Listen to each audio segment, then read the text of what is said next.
পিএইচডিতে stress কেন হয় আর সেই স্ট্রেসকে আমরা অ্যাভয়েড বা সেটা ম্যানেজ কিভাবে করব সেটারই আরেকটা পার্টে আমরা লেসন 3-তে পড়ব। পিএইচডির সময় আমরা অনেক কিছু চিন্তা ভাবনা করে, অনেক হিসাব নিকাশ করে ফাইনালি যখন পিএইচডি জার্নিতে এন্টার করছি, তখন কিন্তু একটা মেজর জিনিস আমাদের জন্য স্ট্রেস হয়ে দাঁড়ায়, সেটা হচ্ছে ফিউচার নিয়ে চিন্তা করা। আমরা ফিউচার, এই যে এত কষ্ট করে পড়াশোনা করছি, এত খাটাখাটনি করছি, সেটার পর আমার কি আদৌ একটা ভালো এইটার ডিজার্ভিং একটা চাকরি পাবো কি না, মানে আমার এত কষ্টের ওয়ার্থ কি ইভেন্চুয়ালি থাকবে কি না, সেইটার জন্য, এসব চিন্তার জন্য আমাদের স্ট্রেস ক্রিয়েট হয়। হ্যাঁ, এটা সত্যি যে আমি যদি পিএইচডি করি তাহলে যে আমি একটা খুব ভালো স্যালারির একটা জব পাবো, সেটা গ্যারান্টি কিন্তু আমাদেরকে কেউ দিচ্ছে না। কিন্তু আপনার একটা জিনিস মাথায় রাখতে হবে যে পিএইচডিতে আপনি যে খাটাখাটনি করছেন, আপনি যে টুকিটাকি স্কিল আপনার ডেভেলপড হচ্ছে, যে অনেক ইনফরমেশন আপনি শিখছেন, অনেক মেথডস আপনি জানতে পারছেন, এই পুরো প্রসেসটা কিন্তু এটা পুরোটা ওয়েস্ট না। হ্যাঁ, এটার পর আপনি যদি একটা জব এখন না পান, ভালো জব এখন না পান, তাহলে সেটা যে আপনার ফিউচারেও পাবেন না, সেটা তো ব্যাপার না, সেটা কিন্তু কোথাও বলা হয়নি। যার কারণে আপনি ফিউচারে এটা নিয়ে এই স্কিলসগুলোকে আপনি অ্যাপ্লাই করতে পারবেন, ইনফরমেশনগুলো অ্যাপ্লাই করে আপনি অন্য একটা জিনিসও কিন্তু করতে পারবেন। পিএইচডি জার্নিতে আপনি অনেক কিছু শিখছেন, আপনার কিন্তু অনেক স্কিলস ডেভেলপ হচ্ছে, আপনার নলেজ এনরিচড হচ্ছে, আপনি অনেক মেথডস জানতে পারছেন, অনেক প্রসেস নিয়ে কাজ করছেন, সেগুলো কিন্তু পুরোটা ওয়েস্ট যায় না, সেটা আপনি শিখছেন আর সেই স্কিলগুলো কিন্তু আপনার সাথেই থাকবে। তাই পিএইচডি জার্নির পর যদি আপনার পছন্দ মতো বা সেরকম একটা ডিজায়ারেবল জব যদি আপনি না পেয়ে থাকেন, তার জন্য কিন্তু মন খারাপ করার কিছু নাই, কারণ আপনি সেটাতে কিছু হারাননি। আপনার এখন অনেক কিছু জানা আছে, আপনি অনেক কিছু শিখেছেন, আর সেইটা কিন্তু আপনি অ্যাপ্লাই করে অন্য কিছুও করতে পারবেন, যার জন্য ফিউচার নিয়ে কনসার্ন হওয়াটা কিন্তু খুব একটা নেসেসারি না, বা it doesn't make that much sense.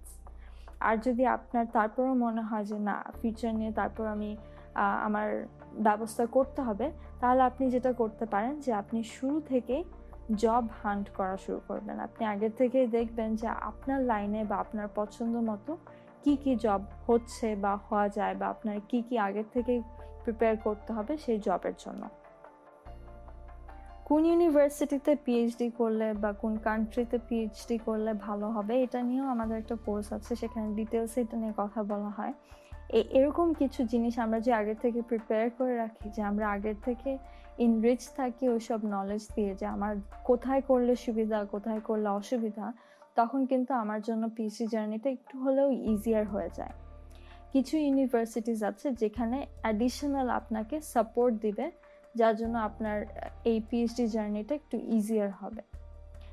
যার জন্য পিএইচডিতে অ্যাপ্লাই করার আগে কিন্তু আমাদের একটু খোঁজ খবর নিতে হবে যে কোথায় অ্যাপ্লাই করলে কিছু প্রোগ্রামস থাকে ইউনিভার্সিটি যেখানে এক্সট্রা সাপোর্ট দেয় বা এক্সট্রা হেল্প দেয়, যার জন্য স্ট্রাগল আমার কম করতে হবে।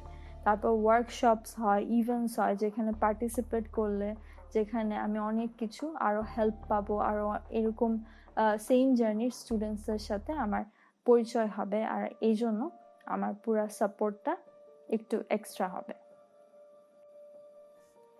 একটা স্টাডিতে দেখা গিয়েছে যে 7 জনের মধ্যে একজন সবসময় স্ট্রেস নিয়ে স্ট্রাগল করে, আর সেখানে যদি হয় যে আপনি পার্সোনাল আপনার ফ্যামিলি থেকে বা আপনার ফ্রেন্ডস থেকে যদি সাপোর্ট না পান, তাহলে সেই জিনিসটা আরও বেশি হয়। দেখা যাবে যে আপনার পিএইচডি থেকে, আপনার পড়াশোনা থেকে, কাজ থেকে যতটুকু না স্ট্রেস আসছে, তার চেয়ে আসছে ওখান থেকে যে আপনি সাপোর্ট পাচ্ছেন না, বা আপনি সাপোর্টটা পেলে হয়তো বা আপনার জন্য এই কাজ করা, এই পড়াশোনা করাটা আরও ইজিয়ার হয়ে যায়। ফ্রেন্ডস, ফ্যামিলি মেম্বার্স তারা কিন্তু সবসময় এই পিএইচডি জার্নি যে স্ট্রাগলটা সেটা বুঝবে না, কারণ they are not in the same path with you. যার কারণে সেই প্রেশারটা বা এটা যে ইভেন্চুয়ালি এই পিএইচডির যে ওয়ার্কটা আপনার কাছে, সেটা কিন্তু তারা সবসময় বুঝবে না, আর যার জন্য আপনার স্ট্রেসফুল লাগবে, এই পিএইচডি করতে যে আপনার স্ট্রেসফুল লাগবে। আর এখানে আগেও যেসব কোপিং মেকানিজম ছিল অনেক কয়টা পয়েন্টসের, সেটা হচ্ছে আপনি অন্য পিএইচডি স্টুডেন্টসের সাথে কন্ট্যাক্টে থাকবেন। যদি আপনি সেটা থাকেন তাহলে অ্যাটলিস্ট আপনি নিজেকে একা ফিল করবেন না, আপনি মনে করবেন না যে আপনি একা আছেন এই একই জার্নিতে, এই পেইনফুল জার্নিতে আপনি একা। তখন অন্য স্টুডেন্টসদেরকে দেখে আপনার বুঝ আসবে যে না, আপনি এখানে একা না।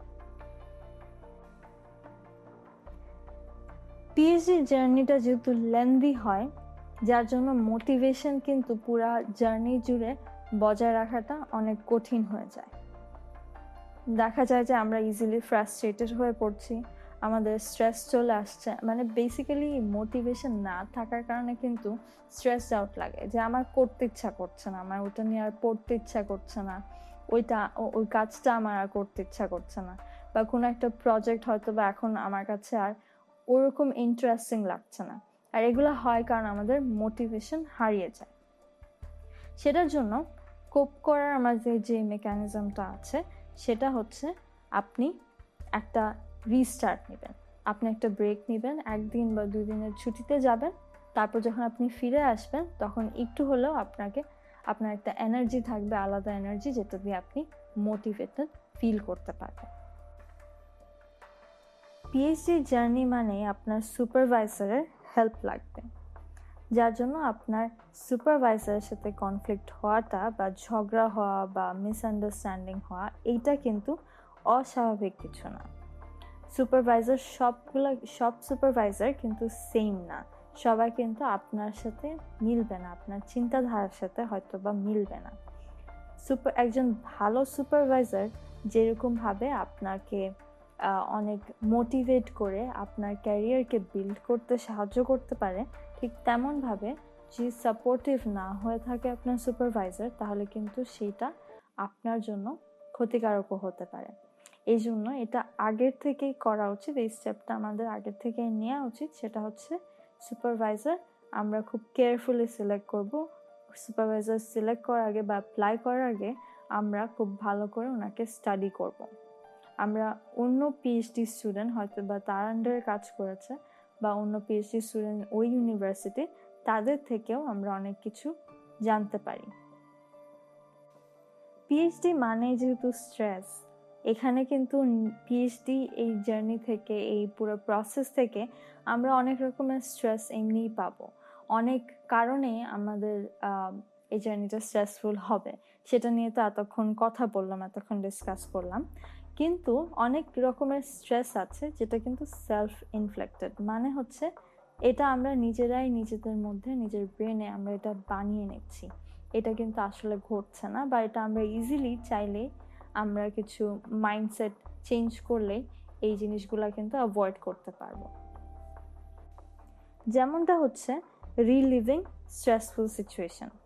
যদি আগের এক্সাম্পল নিয়ে বলি যে কনফ্লিক্ট উইথ সুপারভাইজার, আপনার যদি কোনো কারণে আপনার সুপারভাইজারের সাথে কনফ্লিক্ট হয়ে থাকে, পরবর্তীতে যদি ওটা মিটে যায় বা ওটা সলভ হয়ে যায়, বা আপনি এখন আর ঠিক ওনার সাথে কাজ করছেন না, অন্যভাবে কাজ করছেন, এরকম একটা পর্যায়ে যাওয়ার পরও যদি আপনি সেই স্ট্রেসফুল সিচুয়েশনের কথা বারবার ভাবতে থাকেন যে আমার সাথে এরকম ঘটেছিল, এরকম অনেকেরই আই গেস আমাদের হয়। আমরা যখন স্পেশালি রাতে ঘুমোতে যাই, ঘুম তখন আসে না, তখন মাথার মধ্যে খালি স্ট্রেসফুল সিচুয়েশনগুলো আমরা রিলিভ করি, আমরা আরও এম্বারাস ফিল করি যে আমাদের সাথে এটা ঘটেছিল।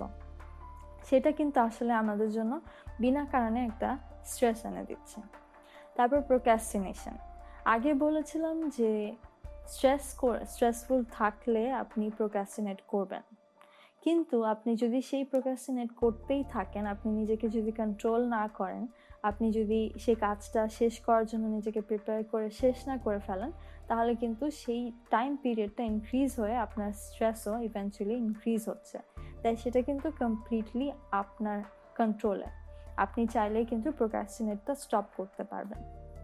তারপর হচ্ছে আমরা অনেক সময় দেখা যায় টাকা স্পেন্ড করছি আমাদের কোনো শখের জিনিসের পিছে, বা হয়তো বা একটা সময় একটু বেশি খুশি ছিলাম তাই আমি কোনো চিন্তা ভাবনা না করে একটা কিছু কিনে ফেলেছি যেটা হয়তো বা আমার দরকার নেই, বা যে কারণে আমি মানি স্পেন্ড করেছি। মেবি আমি চিন্তা করলাম যে পিএইচডিতে এত টাকা অলরেডি স্পেন্ড হয়েছে, আমি কি করব এখন। এই ধরনের চিন্তা ভাবনা আসলে আপনার টাকাকে না ফেরত এনে দেবে না। তাই এটা নিয়ে চিন্তা করে কোনো লাভ হচ্ছে না। যে সেটা করলে আপনি আপনার টাকা ফেরত পেতেন, তাহলে কিন্তু it would have been reasonable যে আপনার এই ওয়ারিটা করলে আপনার জন্য ভালো। তাই সেটা না করলেই কিন্তু আসলে আমাদের জন্য ভালো। তারপর আমরা খুব বেশি ইয়েস বলে থাকি। পিএইচডির সময় আপনার সুপারভাইজার যদি আপনাকে সুপারভাইজার বা হয়তো বা অন্য কোনো পিএইচডি স্টুডেন্ট বা যে কেউই হোক আপনাকে যদি এক্সট্রা কোনো কাজ দিয়ে থাকে, তখন সেই কাজকে আমরা যদি না বলতে শিখি, তাহলে আমাদের জন্য এক্সট্রা একটা স্ট্রেস চলে আসছে। বা হয়তো বা আপনি আপনার কোথাও কোনো ফ্রেন্ড আপনাকে ইনভাইট করলো, সে একটা সময় হয়তো বা আপনার পিএইচডি খুব ডেলিকেট একটা কাজ করতে হবে, তখন আপনি যদি তাকে না বলতে পারেন, তাহলে আপনার ওই ডেলিকেট কাজ কিন্তু হ্যাম্পার হচ্ছে। তাই না বলতে শেখা ইজ অলসো ভেরি ইম্পর্টেন্ট।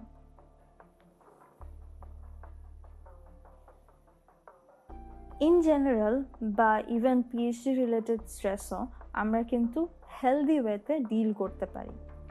প্রথমে যেটা করা আমাদের সবার উচিত, সেটা হচ্ছে যখন আমরা স্ট্রেস থাকবো তখন সেটাকে রেকগনাইজ করা। আপনি স্ট্রেসড আউট হয়ে থাকার পর যদি আপনি অস্বীকার করেন যে আপনি স্ট্রেসড না, if you say that you are fine, তাহলে জিনিসটাকে আপনি কিন্তু আসলে আরও বাড়িয়ে দিবেন। তাই স্ট্রেস থাকলে প্রথমে সেটাকে রেকগনাইজ করা উচিত, যাতে আপনি সেটাকে ফিক্স করতে পারেন। আরেকটা জিনিস যেটা আমাদের হেল্প করতে পারে সেটা হচ্ছে একটা জার্নাল রাখা। জার্নালে আপনি শুধু প্ল্যানিংই করবেন না, আপনি সেখানে যদি আপনার কোনো কারণে মন খারাপ হয় বা রাগ হয় এই কোনো কিছু করতে যেয়ে, সেটা আপনি ওখানে যদি লিখে ফেলেন, তাহলে ব্যাপারটা এরকম হয় যে আপনার মাথার সেই স্ট্রেসটা বা টেনশনটা সেটা আপনার ওয়ার্ডসের মধ্যে কনভার্ট হয়ে যায়, আর তখন আপনার মধ্যে থেকে সেটা একটু হলেও রিলিজ হয়ে যায়। এটা কিছুটা আপনি যদি আপনার ফ্রেন্ড বা ক্লোজ কোনো ফ্যামিলি মেম্বারদের সাথে আপনার কোনো প্রবলেম নিয়ে শেয়ার করেন, তখন আপনার যে লাইট ফিল হয়, ঠিক তেমনই আপনি জার্নালে লিখলে সেটার জন্য আপনার একটু হলেও লাইট ফিল হবে। তারপর গেট আউটসাইড। অনেক সময় আমরা রেস্ট নিই বা একটু ব্রেক নিই, সেটা আমরা কিন্তু করি ভিতরে থেকে, মনে করি যে বাইরে গেলে আরও বেশি টায়ার্ড লাগবে। কিন্তু আপনি যদি একটুর জন্য হেঁটে আসেন বা বাইরে ঘুরে আসেন, একটু বাতাস খেলেন বা একটু গাছপালার মাঝে গেলেন, তখন কিন্তু দেখবেন সাবকনসিয়াসলি হলেও আপনার ভালো লাগছে। আমরা অনেক সময় যেই টাস্ক আমাদের হাতে থাকে বা যে কাজ আমরা করছি সেটা নিয়ে চিন্তা কম করে আমাদের ফোকাস চলে যায় যে আমাদের এরপরে কি কাজ আছে, বা কালকে কি করব, বা পরশু কি করব, এইসব নিয়ে আমাদের চিন্তা বেশি স্প্রেড হওয়া শুরু করে। সেটা না করে যে কাজটা করছি সেখানে যদি মন দিই, তাহলে সেই কাজটাই হবে ভালো মতো, আর আমাদের আজাইরা চিন্তাগুলো কম হবে। অ্যাড্রেস করা ফিলিংসও কিন্তু ইম্পর্ট্যান্ট, সেটা ঠিক রেকগনাইজ করার মতোই হচ্ছে। সেটা হচ্ছে যে আপনার যদি কোনো কারণে রাগ হয় বা আপনি কোনো একটা মেথড ফলো করে যদি চলেন আর সেটা আপনাকে একটু ইরিটেটেড বানাচ্ছে, তখন সেটা আপনি অ্যাড্রেস করে যে না, এভাবে আমি করলে আমার জন্য এটা ইরিটেটেড হচ্ছে, এটা আমার জন্য ইরিটেশন কজ করছে, আমি এটাতে মেন্টালি একটু ডিস্ট্রেস থাকছি, তাহলে আমি সেটা না করে অন্য একটা অল্টারনেটিভ পথ খুঁজব। তারপর হচ্ছে অ্যাকসেপ্ট করা জিনিস যেটা আপনি চেঞ্জ করতে পারবেন না।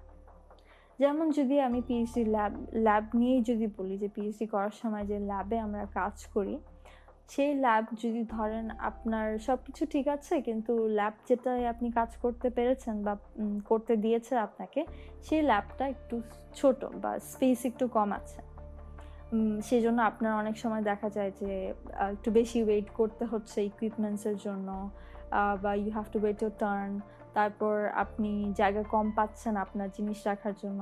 এইসব জিনিসগুলো যদি আপনি একটু অ্যাকসেপ্ট করে নেন যে না, আমার অন্য ফ্যাক্টরসগুলো তো ঠিক আছে, আমি অন্য কিছু তো পেয়েছি, হয়তো বা আপনার সুপারভাইজার খুব সাপোর্টিভ, ইনস্টিটিউটও এমনিও সাপোর্টিভ, যে স্পেসের অভাবে আপনার ওই জিনিসগুলো, ওই ফ্যাক্টরগুলো তো আপনি you can not be completely blind to those. আপনার সেই জিনিসগুলো তো আপনি পেয়েছেন। তাই যে জিনিসগুলো আপনি চেঞ্জ করতে পারছেন না বা ভালোর মধ্যে কিছু খারাপ জিনিস থাকবে, সেই ব্যাপারটাকে অ্যাকসেপ্ট করলে আমাদের জন্য স্ট্রেসকে ডিল করা একটু ইজিয়ার হয়ে যায়। স্ট্রেস আরও হেলদি ওয়েতে যদি আপনি মনে করেন যে আপনি ডিল করতে চান, তাহলে নিজেকে কমফোর্ট করতে হবে। সেটার জন্য কিছু জিনিস নিজেকে বারবার রিমাইন্ড করতে হবে। যেমনটা হচ্ছে যে এই জার্নিটা কিন্তু টেম্পোরারি, এটা কিন্তু সারা জীবনের জার্নি না। আপনি যদি 50 বছরও বেঁচে থাকেন তাহলে জার্নিটা 4-5 বছরে, আর সেটা যদি খুব বেশি হয়ে থাকে, ধরে নেন যে সেটা 10 বছরে, কিন্তু 10 বছরের হলেও তো সেটা তার বেশি না, সেটা ম্যাক্সিমাম হতে পারে। সেটার বেশি আই ডোন্ট থিঙ্ক 10 বছরের বেশি পিএইচডি হয়। যাই হোক, সেটা জাস্ট একটা উদাহরণ ছিল, এত বড় হয় না সাধারণত। কিন্তু যেটাই হয় সেটা আপনার জন্য টেম্পোরারি, এটা একটা সময় শেষ হয়ে যাবে। তারপর পিএইচডিতে যেহেতু বললাম শুরু থেকে যে পিএইচডি মানে স্ট্রেস, তো স্ট্রেস আপনার সাথে থাকবেই। The PhD is hard, it's difficult, কিছু করার নাই।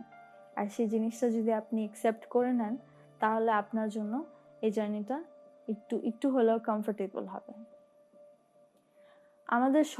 আমরা কেউই পারফেক্ট না, সবারই ফ্লস থাকে, শর্টকামিংস থাকে।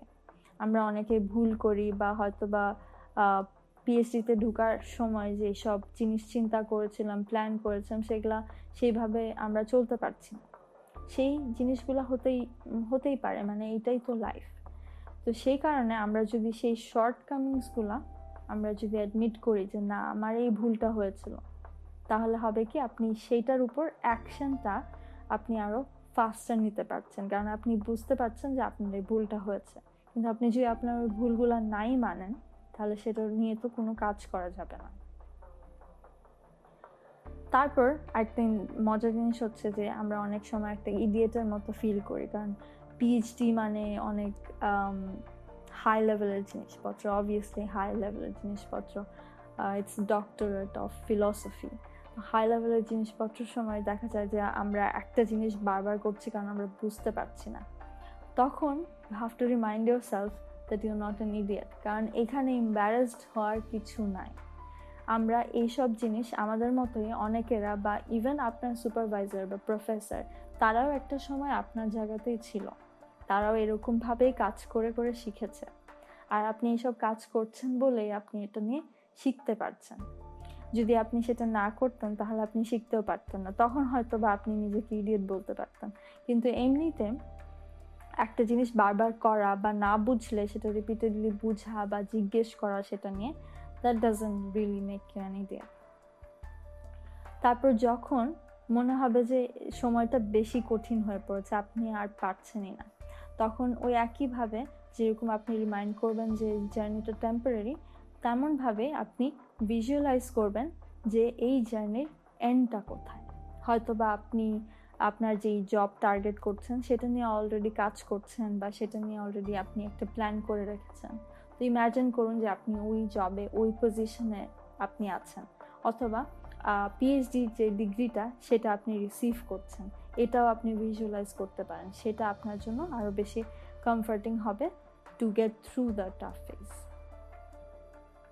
খুব সহজভাবে যদি স্ট্রেসকে অ্যাভয়েড করার চিন্তা করে থাকি, তাহলে মনে করুন যে একটা প্রবলেম যদি আপনার হয়ে থাকে, সেটা আপনি যদি সলভ করতে পারেন, আপনি যদি জানেন যে এটা একটা সলিউশন আছে, তাহলে সেটা নিয়ে চিন্তা করে তো কোনো লাভ নেই, কারণ সেটা সলিউশন অলরেডি আছে আর আপনি জানেন, সেটা জাস্ট এক্সিকিউট করতে হবে। আর যদি আপনার কোনো প্রবলেম হয় আর আপনি মনে করেন যে সেটা তো কোনো সলিউশন নাই, সেটার কোনো সলিউশন যদি না থাকে, তাহলে চিন্তা করলে তো কোনো সলিউশন আসবে না, সেটা নিয়ে স্ট্রেসড আউট হলে তো সেটার কোনো সলিউশন আসবে না, বরং ঠান্ডা মাথায় আপনি সেটার একটা সলিউশন বা অল্টারনেটিভ কোনো একটা পথ বেছে নেওয়ার চেষ্টা করতে পারেন।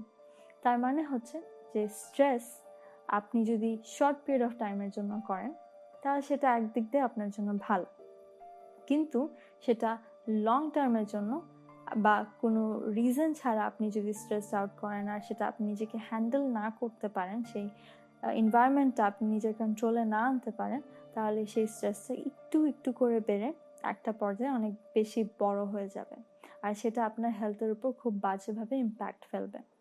পিএইচডি জার্নি শেষে যদি আপনি তারপরও অনেক কিছু নিয়ে, যেটা পিএইচডির সময় হয়েছিল সেটা নিয়ে যদি আপনি নিজেকে ওয়ারিড বানান, আপনি সেটা নিয়ে স্ট্রেস ওভার করেন, তাহলে কিন্তু জিনিসটা একটা ক্রনিক স্ট্রেস হিসাবে আপনার মধ্যে অলরেডি পরিণত হয়ে গেছে। তখন কিন্তু আস্তে আস্তে নিজেকে থেরাপি দিতে দিতে আপনার নিজেকে ঠিক করা লাগবে। তার জন্য আগের থেকেই যদি আপনি এই পিএইচডিতে কোন জায়গায় কোথায় স্ট্রেসগুলো হচ্ছে সেগুলো আপনি জেনে সেটা অনুযায়ী আপনি এই জার্নিতে স্টেপ করেন, তাহলে আপনার জন্য জার্নিটা আরও ইজিয়ার হবে।